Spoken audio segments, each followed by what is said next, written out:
नमस्कार साथियों, साप्ताहिक सलाह में आपका हार्दिक स्वागत है।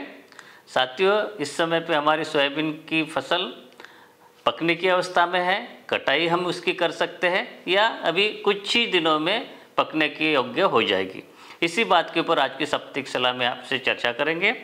साथियों, जहाँ पे आप लोगों ने कम समय में पकने वाली सोयाबीन की किस्म लगाई है, तो आपको ये ध्यान रखना है कि जब अपनी फसल में 90% फलियों का रंग पीलापन हो जाएगा, यानी हरा रंग पीले रूप में परावर्तित हो जाएगा, उस समय पे आप मान लीजिए कि आप अपनी फसल की कटाई कर लें।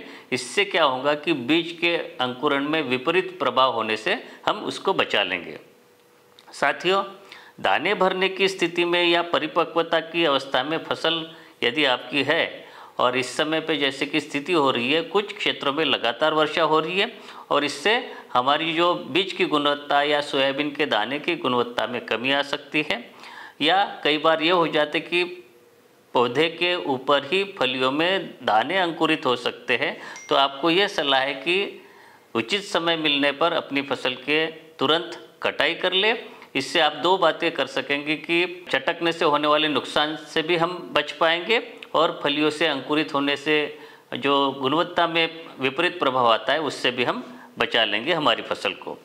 सोयाबीन की कटी हुई फसल को 1-2 रोज़ धूप में सुखाने के पश्चात ही गहाई करनी चाहिए, और यदि तुरंत गहाई करना संभव नहीं है किसी कारण से, तो ऐसी स्थिति में अपनी फसल को होने वाली बारिश से बचाने के लिए या उससे होने वाले नुकसान के लिए सलाह है कि आप अपनी फसल को इकट्ठा करके और सुरक्षित स्थान पे रख दें।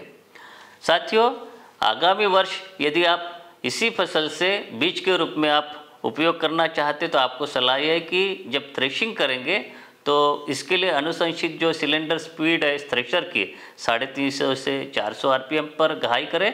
इससे क्या होता है कि हमारी बीज की गुणवत्ता बनी रहती है और बीज अंकुरण होने लायक रहता है। जिन क्षेत्रों में इस समय पे लगातार बारिश हो रही है, जैसे कि देखा जा रहा है कि इंदौर और आसपास के ज़िलों में लगातार वर्षा हो रही है, और इस समय पे आपको सलाह है कि अपनी फसल को जलभराव की स्थिति से होने वाले नुकसान से बचाएं। और ऐसी स्थिति में आप इस समय पे देख रहे हैं कि जो बीबीएफ पद्धति जो हम अपनाते हैं, तो इस माध्यम से जैसे कि आप देख रहे हैं कि अपनी जो नाली बनती है उसमें से अतिरिक्त वर्षा जल बाहर निकल आता है। ये इस समय पे आप देख रहे हैं कि बीबीएफ पद्धति से बोने की उपयोगिता। तो साथियों, ये थी इस सप्ताह की साप्ताहिक सलाह। मिलते हैं अगले सप्ताह, तब तक के लिए आगे दीजिए। नमस्कार।